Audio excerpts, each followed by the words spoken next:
Hello ನಮಸ್ಕಾರ. ನನ್ನ ಹೆಸರು ನಂದಕಿಶೋರ್ ಅಂತ. ನಾನು ಇವತ್ತು ಮಂಜುನಾಥ್ ಸರ್ ಅವ್ರ ತೋಟದಲ್ಲಿದ್ದೀನಿ. ಇದು ದೊಡ್ಡಬಳ್ಳಾಪುರ ತಾಲೂಕು, ಅವ್ರ MS ಫಾರ್ಮು, ಸಾಸಲು ಹೋಬಳಿ ಬನವತಿಲಿದ್ದೀವಿ ನಾವು. ಸೊ ಇವರು ನಮಗೆ ಹೋದ ವರ್ಷ ಪರಿಚಯ ಆದರು. ನಮ್ಮ ತೋಟನೂ ಇಲ್ಲೇ ಬನವತಿಲೇ ಇದೆ. ಇಲ್ಲಿ ಈ ತೋಟದಿಂದ ಒಂದು 4-5 ಕಿಲೋಮೀಟ್ರ್ ದೂರದಲ್ಲಿದೆ. ಸೊ ಇವರು ನಮಗೆ ತುಂಬ ಹೆಲ್ಪ್ ಮಾಡ್ತಾಯಿದ್ದಾರೆ ನಮಗೆ. ನಾವು 2022 ಶುರು ಮಾಡಿದ್ದು ಇದನ್ನು. ನಮ್ಮ 3-4 ವರ್ಷ ಆಯಿತು. ಸೊ ಲಾಸ್ಟ್ ಇಯರ್ ಗೊತ್ತಾದಾಗಿಂದ ಏನೇನು ಸ್ವಲ್ಪ ಇವ್ರ ತೋಟಕ್ಕೆ ಬಂದು ನೋಡಿ, ಇಲ್ಲಿ ಬೆಳೆದಿರೋದು ನೋಡಿ ನೀವೇ 3.5 ವರ್ಷ ಅನ್ಸುತ್ತಿದ್ದು. ಇದು ತೆಂಗಿನ ಮರ, ಸೊ ಹಂಗೆ ಅಡಿಕೆನೂ ಎಲ್ಲನೂ ತುಂಬ ಚೆನ್ನಾಗಿ ಬೆಳೆದಿದೆ. ಇಲ್ಲಿ ಒಂದು ಅಬ್ಸರ್ವ್ ಮಾಡ್ಬೋದು, ಏನೋ ಒಂದು ನೀವು ಕಂಪ್ಯಾನಿಯನ್ ಪ್ಲ್ಯಾಂಟ್ಸ್ ಎಲ್ಲ ಗಿಡದ ಪಕ್ಕನೂ ಇದು ಹಾಲ್ವನ, ಅಡಿಕೆ ಪಕ್ಕ ಕಾಣಿಸಿರೋ ಹಾಲ್ವನ. ಹಾಗೆ ಇಲ್ಲಿ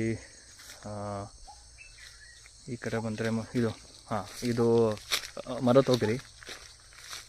ಇಲ್ಲಿ ನೋಡಿ, ಇಲ್ಲಿ ಮರತೋಗರಿ ಹಾಕಿದ್ದಾರೆ. ಸೊ ಈ ಕಾನ್ಸೆಪ್ಟ್ ತುಂಬ ಚೆನ್ನಾಗಿ, ಅಂದರೆ ಯಾವ ಮೇಯ್ನ್ ಗಿಡದ ಪಕ್ಕ ಇನ್ನೊಂದು ಯಾವುದಾದ್ರೂ ಕಂಪ್ಯಾನಿಯನ್ ಪ್ಲ್ಯಾಂಟು ಚೆನ್ನಾಗಿ ವರ್ಕ್ ಆಗುತ್ತೆ ನೋಡಿ. ತುಂಬ ದೊಡ್ಡ ಬೆಳೆದಿದೆ ಅನಿಸ್ಬೋದು ನಿಮಗೆ, ಬಟ್ ಅದ್ರ ಪಕ್ಕದಲ್ಲಿ ತೆಂಗು ಅದ್ರದ್ದು ಎಲ್ಲ ಗ್ರೋತ್ ನೋಡಿದ್ರೆ ತುಂಬ ಚೆನ್ನಾಗಿದೆ. ಸೊ ನಾವು ಎಲ್ಲ ಇಲ್ಲಿ ಆ್ಯಕ್ಚುಲಿ ಬೀಜ ಬಂದು ಕಲೆಕ್ಟ್ ಮಾಡ್ಕೊಂಡ್ಬಂದಿದ್ದೀವಿ. ಹಾಲ್ವನ ಬೀಜ ಬಿದ್ದಿದೆ ಅಂತ ಹೇಳೋದು ಕಲೆಕ್ಟ್ ಮಾಡ್ಕೊಳಕ್ಕೆ ಬಂದಿದ್ದೀವಿ.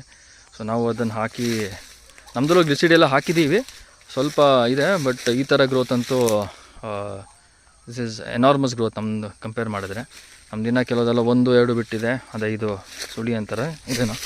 ಈ ಥರದ್ದು 1-2 ಕೆಲವ್ದು ಬಿಟ್ಟಿದೆ, ಬಟ್ ಮೆಜಾರಿಟಿ ಕಮ್ಮಿನೇ ಇದೆ. ಸೊ ಇದು ನಮಗೆ ಏನು ನಮ್ಮಂಥ ನ್ಯಾಚುರಲ್ ಫಾರ್ಮರ್ಸ್ಗೆಲ್ಲ ಇದು ಒಳ್ಳೆ ಒಂಥರ ಪಾಠ ಹೇಳ್ಕೊಡುತ್ತೆ, ಹೇಗೆ ಮಾಡಬೇಕು ಅಂತ. ಯಾಕಂದರೆ ಎಷ್ಟೊಂದೇನು ಸಿಗೋಲ್ಲ ಇನ್ಫಾರ್ಮೇಷನ್ ಎಲ್ಲ ಕಡೆ. ಸುತ್ತಮುತ್ತ ಎಲ್ಲ ಬರೀ ಕೆಮಿಕಲ್ ಹಾಕೋದೇ ಇರೋದು. ಸೊ ಆ ಟೈಮ್ಗಳಲ್ಲಿ ಇವರೆಲ್ಲ ಸಿಕ್ಕಾಪಟ್ಟೆ ಹೆಲ್ಪ್ ಮಾಡಿದ್ದಾರೆ ನಮಗೆ.